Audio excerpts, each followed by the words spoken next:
Hello and welcome back to all my scrubby friends out there. I hope you're having a wonderful day.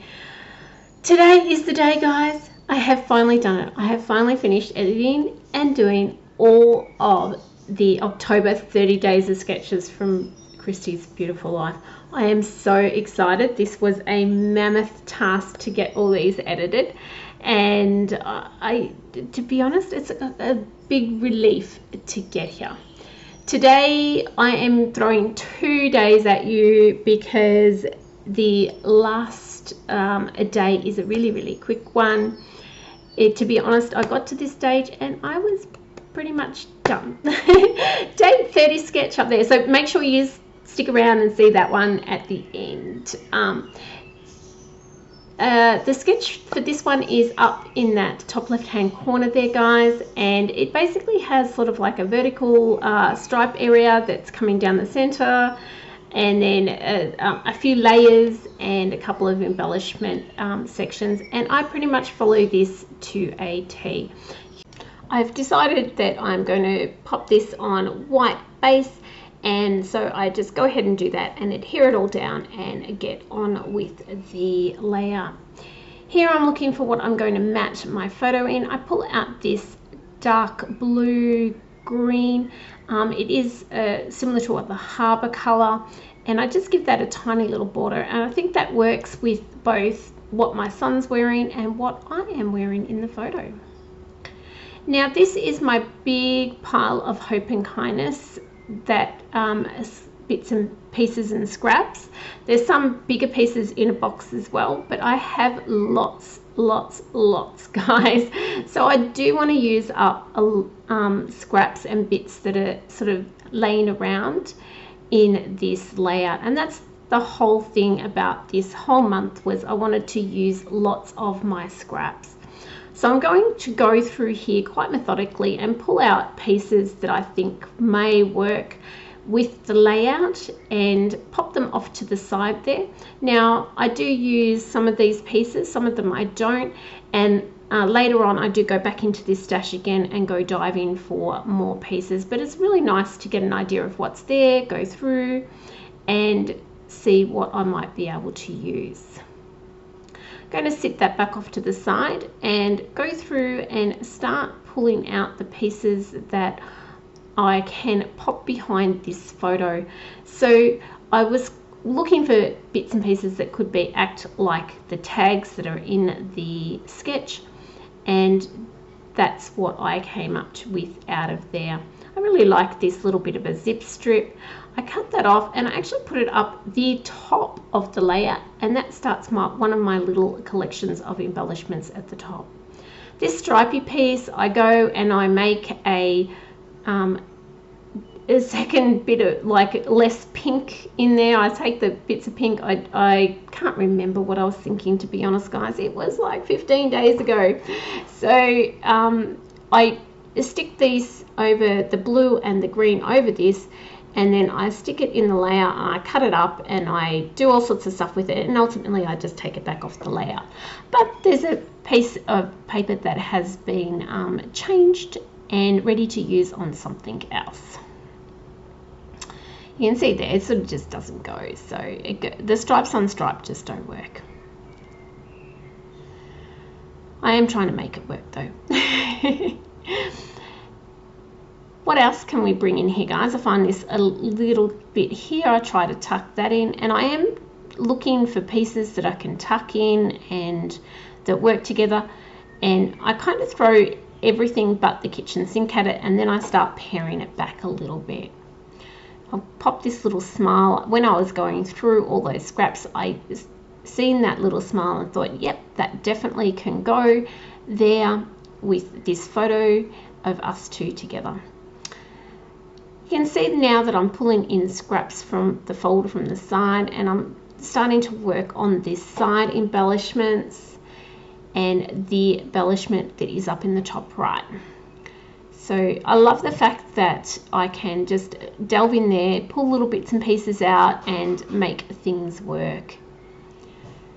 So lots of little bits of colors. So at the moment in my main center embellishment area I have a little bit of orange, some greens and some blues. So I'm trying to mirror that in what is happening in the other two embellishment clusters. So you can see that I brought in a little bit of pink, a little bit of that orange, and I've got the blue there as well. So trying to make sure that what I've got in one cluster is mirrored with what I have in the other clusters. And you can see me, I've got that dotty paper there that 2 matches from the top right and the bottom right as well. So my voice is very crackly. This is about the 5th voiceover I've done today. I think it's wearing my vocal cords out. I feel that it is very, very crackly at the moment. I do apologize. You can see there I was just paring down a little bit again. Now this little container has lots of the die cuts from Hope and Kindness, but it also has the leftover die cuts from the die cuts that I used in the very first layouts on this collection, on the Christie's 30 days of sketches as well. So I'm pulling both from both of those little collections. I just happened to throw them all into this one little box, and they're ready to use. Now we're going to fast forward in a moment, and this will all magically have been adhered to the page. Some pieces with magic mounts, some with not. So it's good. There we go, magic of YouTube. And I'm going to do some hand drawing around the outside edge, which you know means that I'm getting close to the end of this layout. So I'm going to come in with one of the white gel pen markers and do a little bit of hand stitching around that edge. I will also add some of those little dots that you see me do on lots and lots of the layouts. If you haven't seen the other layouts, I encourage you to go back and have a little look. Let me know which ones are your favorites, which ones you liked, and while you're there, hit the like button, hit the subscribe button, and leave me a comment. I would love to hear from you. That is pretty much it, guys. There's a couple of small photos, but stand by for the second layout, which is coming and is the last layout of this series. So please don't go anywhere and hang on for that quick one as well. This is the sketch for the last layout, and I'm using some photos of my daughter in the city in the rain with the umbrella, and these are cute little photos. We had a city escape, the two of us, and it was so much fun. This was quite a few years ago, and I still hadn't got to scrapping these photos. Now, if you have a little look on the side there, you can see that sketch sitting next to me. I pretty much ignore all the little bits around the main photo frame, and I just go for what's in that photo frame as my inspiration. I'm pretty much over the 30 days of 30 days. I've done like 15 of them in 3 days, so I do apologize, but I was pretty much done. I'm going to layer this up. And as I said, that inspiration from that middle of that sketch is that the photos there with offset different layers. So I'm going to do that, and first of all popping it on some lemonade. I'm pretty sure that's which color it was. I apologize if I'm wrong. I'm fairly sure that's lemonade. And then we are going to layer it a couple of more times. So I'm going to, each of the layers, I actually go around the edge and blend them with black soot as well. And this just helps to make everything pop.